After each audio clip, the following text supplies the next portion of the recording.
Hey, folks, enjoying Apocalypse Soon? Do you want more Apocalypse Soon? I know you do. Go over to patreon.com and look for the Apocalypse Soon podcast, or search Eddie Pepitone himself, and you can be a $5 or $20 subscriber. And for that price, you'll get exclusive Pepitone stand-up, plus some extra little Apocalypse Soon content, and you'll get some apparel for our $20 customers.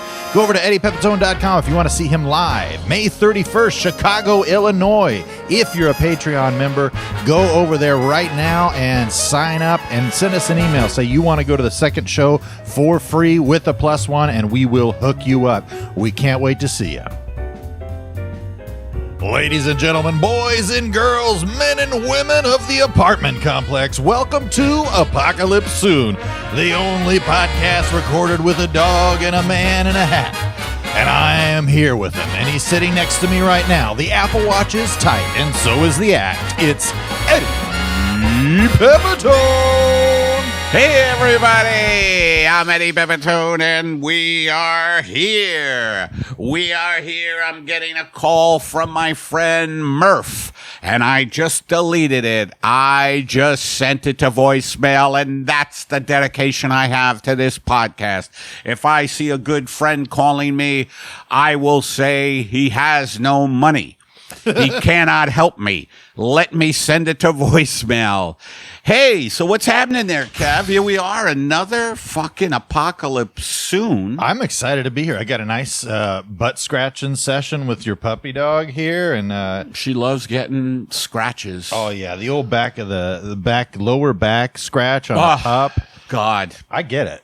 I love it myself. Yeah, I guess it's like there's a place over here near my apartment here called Massage Envy. Yes. Yeah.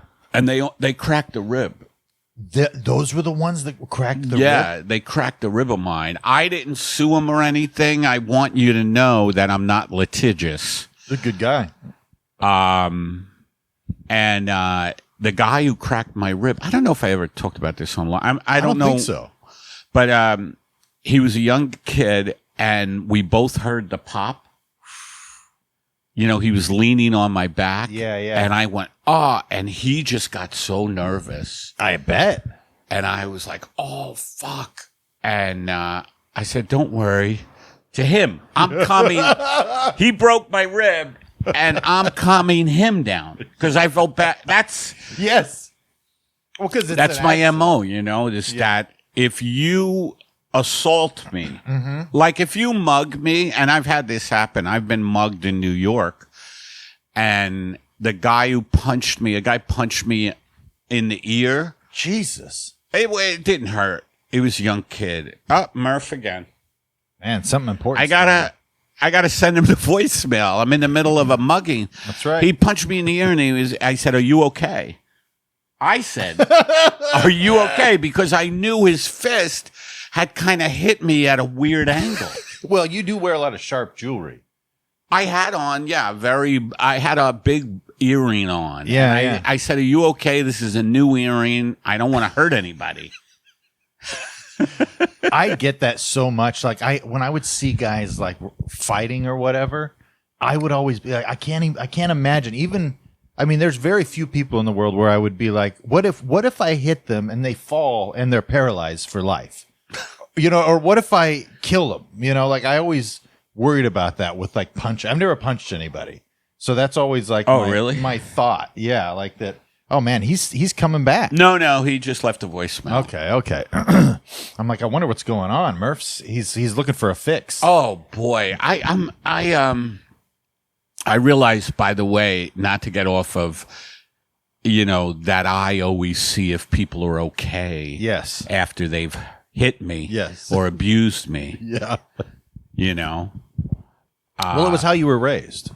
That's very true, actually, and I'm glad you put it that way because I'm experiencing a lot of childhood trauma lately, like stuff that has been pent up in me, and it is so hard to deal with the past.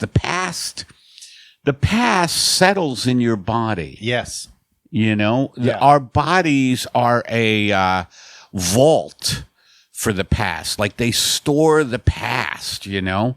And so our jobs as human beings is to like heal that somehow by being patient and loving to ourselves, you know? Yeah. Very difficult to do, though, in a world based on, in our country, in our murderous genocide backing country, to do in a capitalist system where it's like go, go, go, profit, profit, profit. We're in this business where it's like, you know, I have the special coming up, taping in Chicago, by the way. And for Patreon members, the second show free if you email us, and we'll put you on the list, right? That's right. Is that how it works? That's how it works. Easy as pie. What's the email again? EddiePepPodcast@gmail.com. Yes. And mention childhood trauma in the email and get the same exact deal. But we will. But it will be a fun experience for all of us. You know, I always say throw the childhood trauma in there. You know, we need it. It's good to relate. But I've been dealing with this for so long, but lately, I don't know. It's cyclical the way it gets really intense. Yeah. You know? What do you think has been popping it up? I mean, I don't want to do a full therapy session. Well, no, but you know, this is what a podcast should be. It should be, you know, we do a lot of silly things on here. And we also, I think, should talk about real stuff. And, you know, for me, what I think it is that whenever I have a fucking big thing coming, and this special, it isn't big, but it is big. Yes. Like, it's a very big, like, for me, it's like legacy. It's like a little time capsule. Yes. Yeah. A special is like, okay, this is what I do. Yeah. You know, so it's a big thing. And I seem to self-sabotage that, I think, because my orientation growing up was to please my father. Yeah. Who was very critical of me. He's dead now. You know. Yes. He fell down the steps. Oh, quote.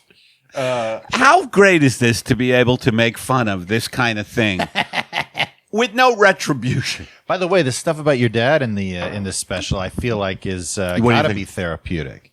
The stuff you're doing about it's your pretty dad. funny, right? It's very funny. Yeah, you'll see it if you come to the special, but it's also artsy in the fact that it is true and it is very revealing and vulnerable, and I think that's valuable. And for a guy like you, I think that's kind of part and parcel to who you are.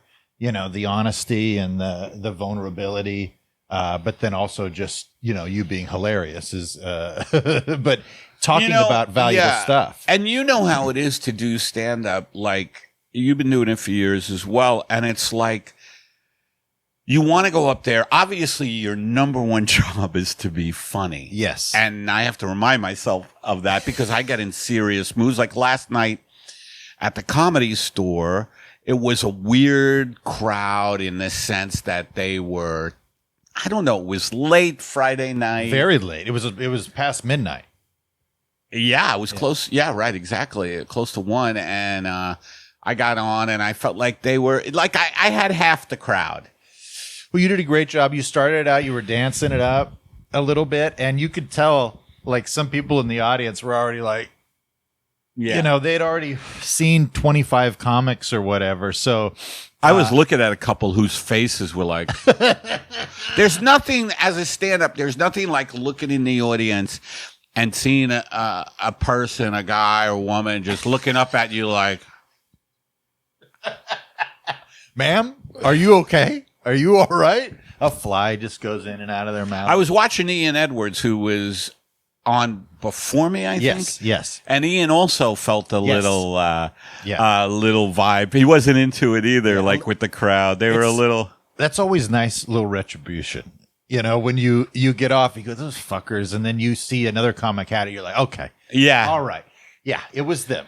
But yeah, everybody, late in those late night sets and people, I mean, right before you went up, I would say 16, 17 people left. I think it was just that time of the night. Where they hear my name and they're like, okay, time to go, Margaret. No, it was before you got introduced. But yeah. And there was a guy who's a very funny comic, and I feel bad because I can't remember his name, but he is he has cerebral palsy, and he's in a wheelchair, completely confined. He came up to you in the parking lot. Oh yeah, I couldn't understand him because he's like, I couldn't understand him. He does everything like text to speech, kind of with. Usually, it didn't work last night, and I felt bad. Yeah. But what about him? So when you were on stage, right when you got introduced, he came in, and I mean. I never want to laugh at somebody's misfortune, but this situation was just funny because the door guy was like, he was in the way, and he was like in the way right where the camera was set up, right in front of Mitzi's booth, and he was kind of in the way, and so the door guy was like, hey, just come over here. So he moves his chair over and literally just pushes probably 4 chairs and a table like 5 or 6 feet. Yeah. And then he was dying laughing at you, which is was? Yes. Which is a very unique he laugh. came in the parking lot, I think, to tell me he loved it. Yes. And it was such a moment. I'm glad you brought that guy up. He has cerebral palsy. He couldn't talk. He's confined. Yes. And, Ramsey, the guy who, a comic who works the door at the Comedy Store, told me he said he loved you.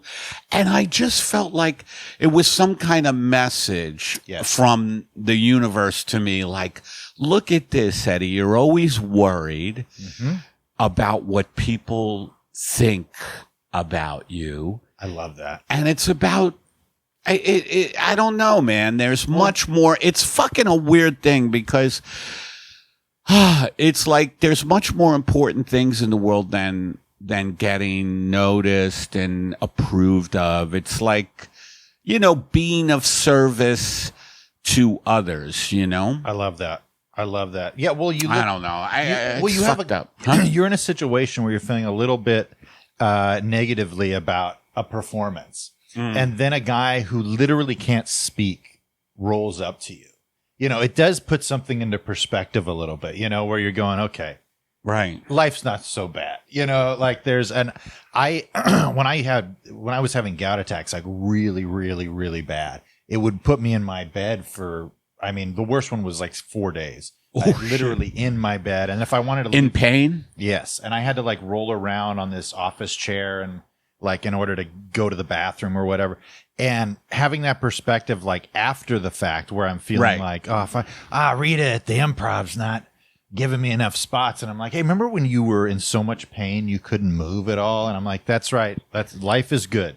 Life is good. Like I need to enjoy these. Does that actually work for you? Like thinking, that doesn't work for me when I'm in the moment of feeling shitty to think about. Yeah. I guess it's a good technique. Like it's gratitude. It's like gratitude. It's like how can I be grateful for what I have? Yes.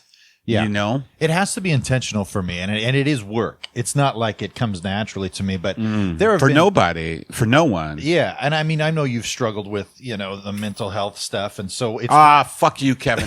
No, I don't like that. When no, I'm kidding. I never know when you're going into a bit, but like I get into these states of mind where I get very sad, and then I go, fuck this, I'm not doing this anymore.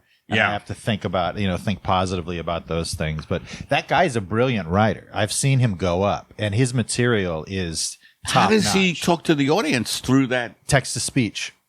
So he and has. they hear it. Yeah. I couldn't hear him. It's yesterday. it's like Stephen What's Hawking. his name? I can't remember. That's the worst part about it. But I've seen him go up twice. And the crowd is really patient. Because he has to text it. Yes. No, he got everything prepared out before. Oh, I see. So as far as I know, that's what he's doing. But yeah, I've seen Where are you from? That'd be funny if he was just a crowd work comic. And so he couldn't text it beforehand and he'd have to do it. Where are you? Like Where are you from? He punches in, and the guy says Iowa, and he's like,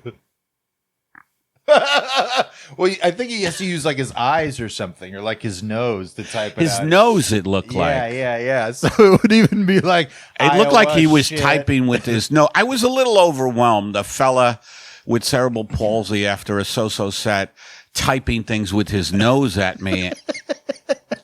Yeah. Well, next time I see him when you're around, I'll make a proper introduction. Yeah. Right. You don't know his name. Eddie, this is, I don't know. I'll remember. I'll get that info when I'm there. I'm smooth with it. I can get a name when I'm supposed to know a name. That would be funny if he was a crowd work guy, though, and just took. And then the guy says he's from Iowa, and it takes him like 5 minutes. The crowd has to wait for his response, and his response is just, Iowa sucks. Yeah. Iowa sucks. Yeah, dude. They're all waiting with bated breath, just being so kind and just patient. Yeah, no, he's great. He's his set is tight. It's boom, boom, boom. Yeah. It's impressive. It's impressive. It's amazing, man. Yeah, it's pretty spectacular. I have to think about more stuff like that. I've had a bit of a rough week. You know, I haven't been. For whatever reason, this is what I want to get back to, this self-sabotage. Yes. About as I get closer and closer to the special, the self-sabotage kicks in because I think I spent so much time getting my dad's approval. But the way I rebelled against that was, fuck you, daddy. I'm going to smoke pot and not achieve a goddamn thing. And I've been very successful. So I smoked a little pot this week, and it fucking threw me off, man. Because marijuana these days, everybody kind of is like, it's just weed, but it's powerful. It's very powerful. Yeah. It took me days I'm just feeling better now. Yeah. It it can knock you for a loop. Especially depending on the stuff that you get. And well, I got strong stuff. When I walk into the weed store here in Los Angeles, I'm like, give me the best goddamn weed you have. And they're like, they always have really pretty women. Oh, yeah. Doing the selling at weed stores, which I think is funny. They know what they're doing. Like bartenders, and I'm like, give me the best goddamn weed you have. And she's like, are you self-sabotaging? I'm like, yes. That would be funny if the fucking people who were selling weed, like, are you self-sabotaging? You look like a pretty well-known comic, Eddie Pepitone. Yes. You have the special coming up, right? Oh, I've got just the thing for you. This stuff it'll throw you off track for at least a week, and you'll hate yourself. Yeah, you'll hate That's what I want. Yeah, you'll overeat. You'll cancel a couple of anyway. And you can't remember any of your material. This one will erase your mind of any material. Yeah, like Eternal Sunshine of the Spotless. Yeah. You go in, just have them erase your set. Yeah. Because you got to work on the new one. Would you like self-sabotage or self-loathing? We have both. Yeah, we got a brand new strain. It's called Shoot Yourself in the Foot. It's you're going to love it. Yeah, we have our line of marijuana designed to keep you just spinning your wheels is that's what we specialize in. Legendary. You'll wake up out of a haze 3 years from now and have no fucking clue where the time went. This strain is called No Progress, and it's really good. This one is called Gym Cancellations. I can actually see that one being successful. Let me ask you this. When's the last time that you worked out in a gym? For real. For real worked out in a gym, it's been...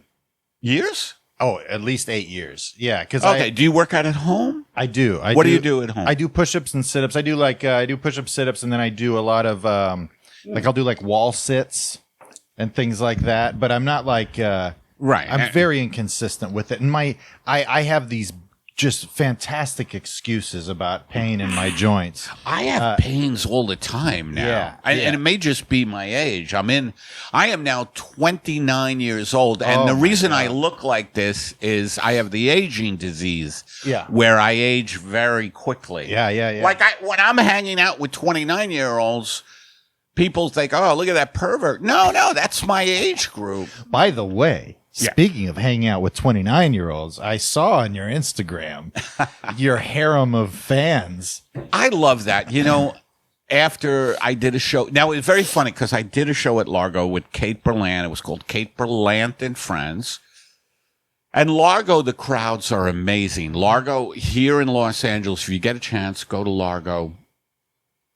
Great comics there all the time. And it's a starfucker place, but I got to be on the show. You got to be one of the stars. I got to be one of the stars. And that was very funny. After the show, like it was like 6, 7 women came up and took a group photo with me. Yeah. And I was like, you want to smoke some self-sabotage? This strain is called infidelity. You're in big trouble, gals. Yeah, dude, I saw that picture and I was like, you son of a gun. Look at this guy. Look, the accolades. This is what comes with this kind of level of fame. You get a picture taken with you and then you're like, where are you going? And they leave. You were great.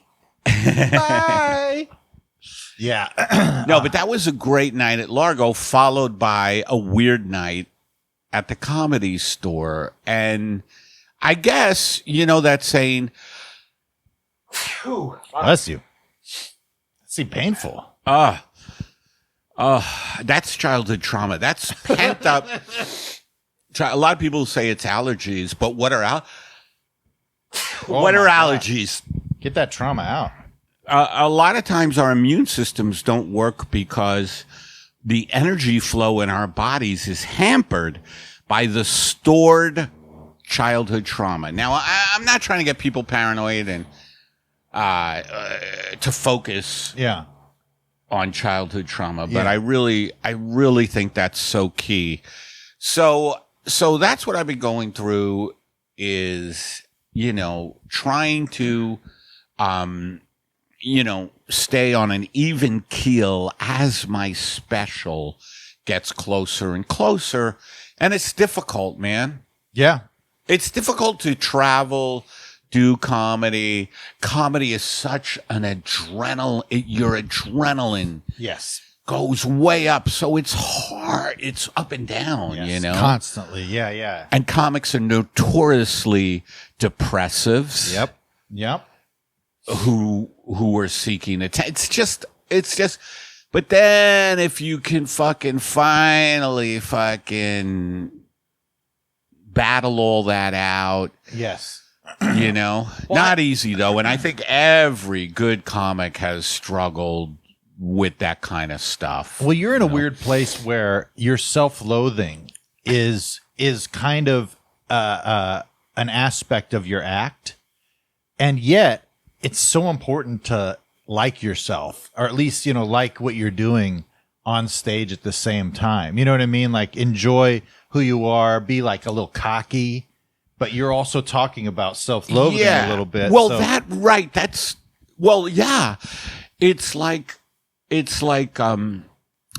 that fine balance of being able to talk about self-loathing, but not being self-loathing, but having just been there. Like comedians, we report from where we are. Like here's the update on my self-loathing, you know, and hopefully people relate to it and feel some relief. Like, oh, okay, Eddie has incredible anger issues with his dad. So do I. I don't have to feel bad about that. I think people, because I notice when I do stuff about my dad that's ostensibly cruel to the audience, they're like, whoa, don't talk about your father like that. But then there's people who are like, no, man, it's liberating. Yeah, I think there's a little bit of both. But it's also like when Lizzie Cooperman was sitting up there with Steve and me, and we were looking from like the balcony at your set at the Elysian.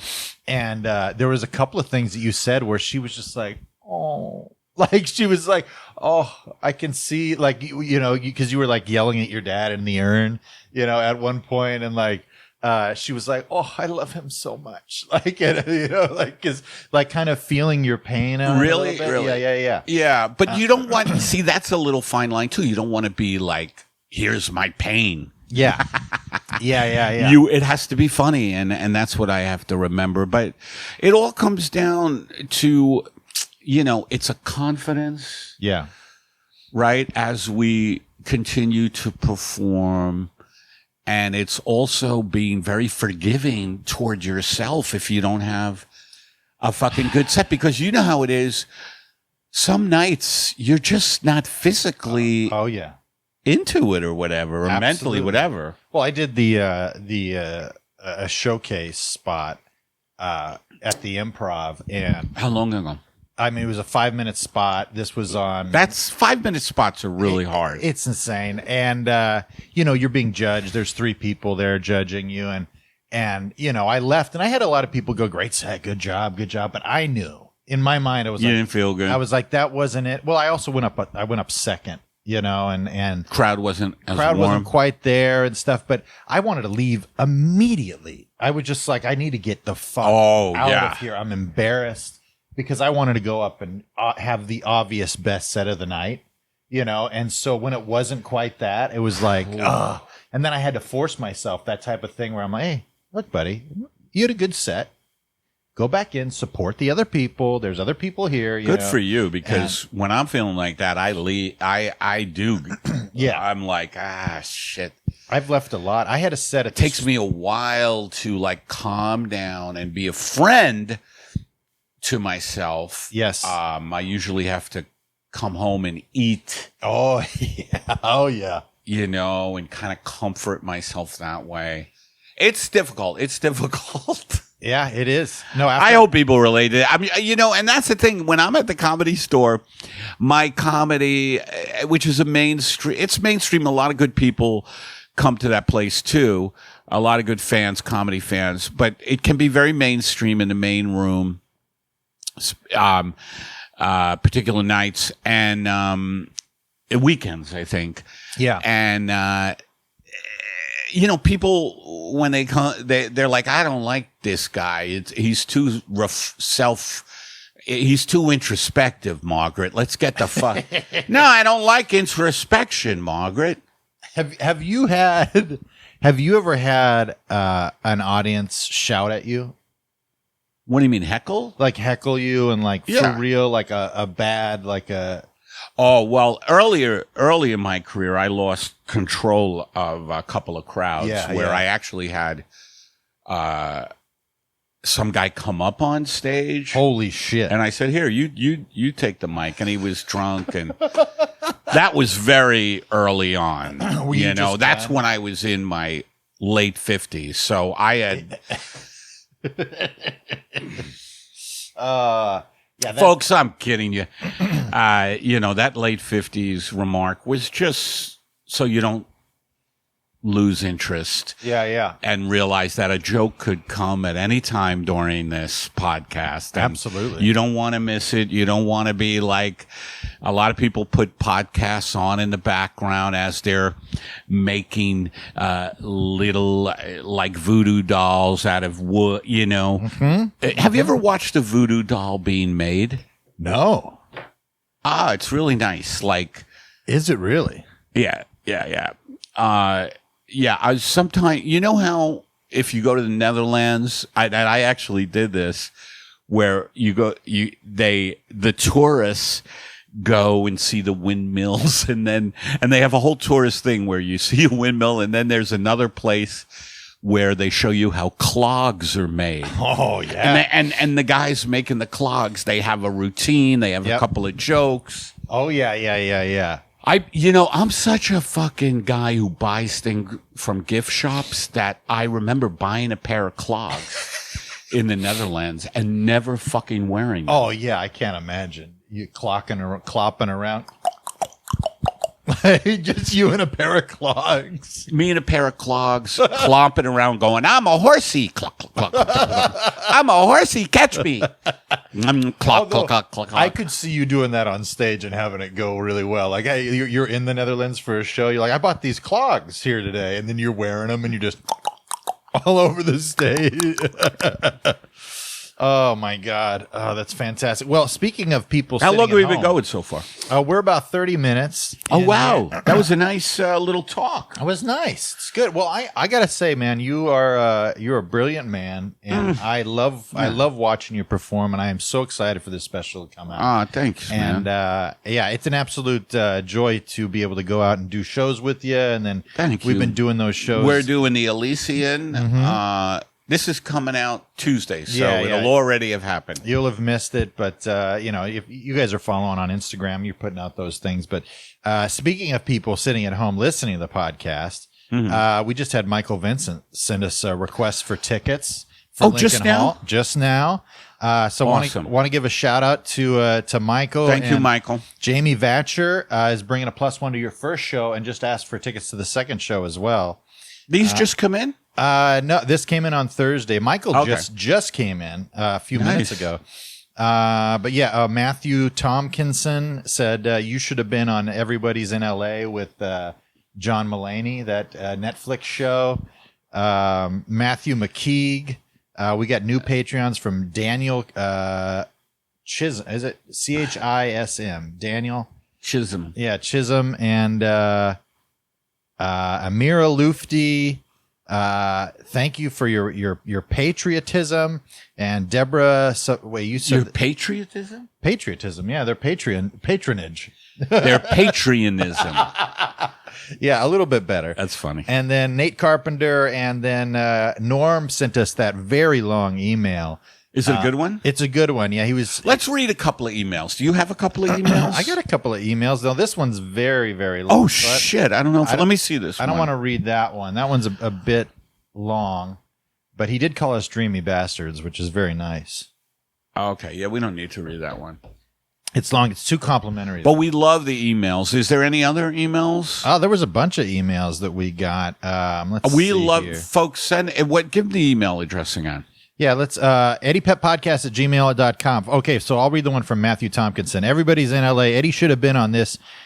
Should have been on it. Nay, he should have hosted it. Yes. You should do your own version called Nobody's in LA, set during the post-apocalypse. Just wanted to say thanks for letting us listen to you on your mad ramblings. I'm too poor for Patreon, but I try to support you guys in other ways by sharing clips and telling people to watch the show. And watch your specials. I'm currently down and out with COVID number 5, Lou Bega style, and it's a huge relief to What be able style? to Lou Bega, Mambo number 5. Remember 1, 2, 3, 4, 5. Mambo. Hang Lou out with Bega, you two in the park. Parasocially, my partner says this email is too long and earnest, but I've told her that you guys like to hear about my life and that you care. While I'm here, I thought I would do the ignoble thing and offer my services as a professional sound designer. If you ever need music or sound designer. editing for your project, hit me up. Thank you so much, Matt. And yes, I will say, if you guys ever are inspired to create any art of any type, whether that's a song or you drew something or one of the sketches inspired you, send it to us and we'll throw it up on the podcast because I love that kind of stuff. Oh, yeah, me too. Me too. I've gotten some really nice things from fans, like drawings, poison-tipped bullets or poison-tipped arrows. And it's nice. If the poison is untraceable, make sure the poison is untraceable. Very right? important. Very important. You don't want to get found out. That's the beauty of poison, is it's so secretive. But if you leave a trail, no good. That's true. Well, what do you think? Should we do a sketch? Throw some sketch in here? Well, does this mean you don't want to talk about childhood trauma? I would love. I tell you what, because me, you know me, I'm a pretty sincere guy. I don't mind, and I'd get criticized from other podcast co-hosts. You do? Because I have in the past where they'll go, yeah, I'm not feeling too great. I go, tell me about it. Yeah, let's talk about it. They're like, no, this is a comedy podcast. We should be making people laugh. But, you get emails and people say, thanks for being honest sometimes. But I love childhood trauma stuff. I love it. Yeah. No, as far as look, podcasts are a mixed bag. Yes, we like being funny, but to me, it's always been a confessional thing. Yes. Comedy. That's just my style. So people who know me know that, I do a confessional style of comedy. I that's the only thing I can do because, I would love to be lighter. Well, I would love to be lighter. I'm not just talking you've been about going to the gym. I'm not talking about weight. I knew you were gonna, but I'm talking about like just letting, and that is a difficult thing too. Letting let it go.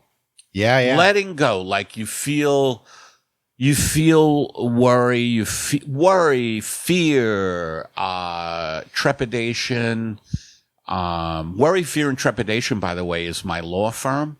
And they are terrific. If you ever are in any kind of injury, any kind of car accident, particularly motorcycle accident or an ice trucker, if you're an ice trucker, worry, fear, and trepidation. Mm-hmm. Worry, fear,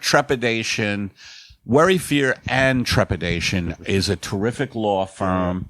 The first consult is $500. Then after that, it's a lot more. Mm-hmm. So, but we'll get justice for you. Strap in. That is funny seeing all those billboards for lawyers. Oh, there's so many. Yeah, Jacob something. I saw one earlier. What a fucking society. Yeah.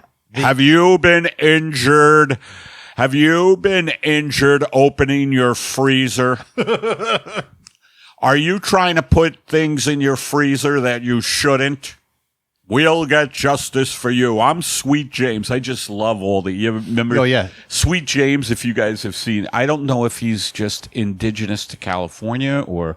I don't know, but he's all over. Everywhere in California. So he's... I mean, when really? I go to San Diego, I see his... So he's like franchising. I think so. And Adriana Insurance. There's a bunch of hot ladies that are selling like car insurance too, which I see those. Are those lawyers? I don't.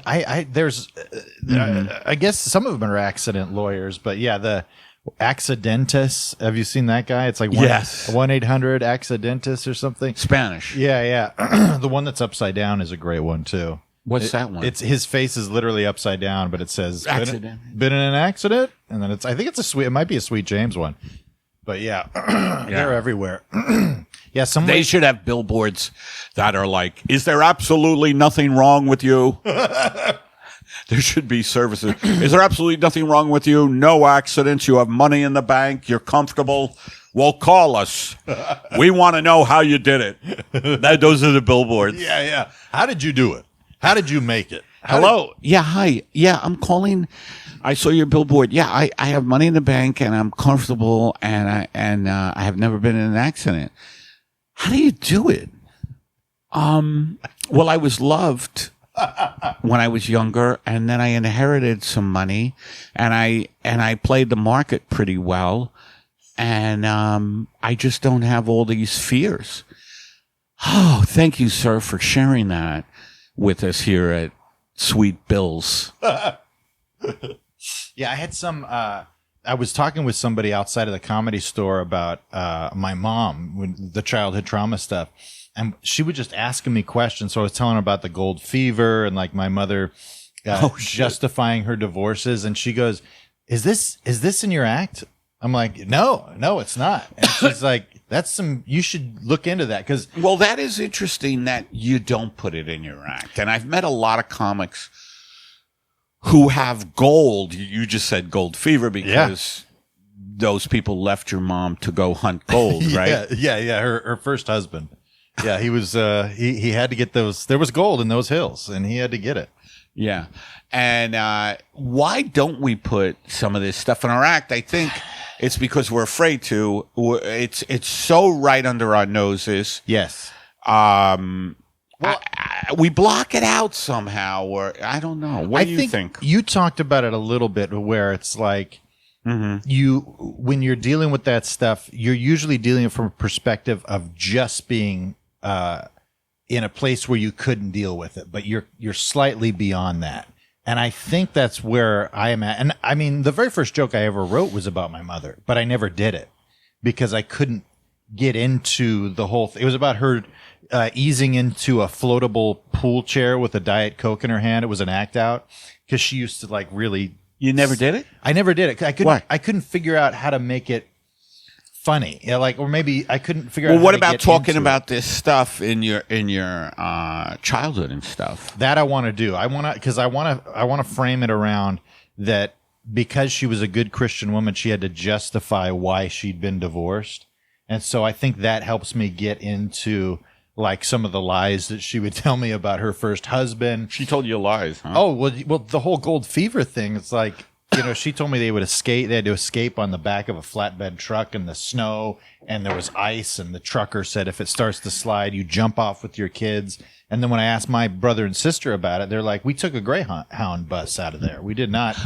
We weren't on the back of a truck. So That's funny. there's been a lot of stories like that from my mom. So where I'm just like, now I feel like I might be in a place where I could engage in it and not let it be like, she lied to me. How dare she? Like, you know, I'm having a breakdown on stage. Yeah, I brought it up because I just think that we miss, as comedians, some of the most obvious stuff. Yeah. And I think because it's very big emotionally, I mean, this could just be my bullshit again, but I think because it's like your mom, Yeah.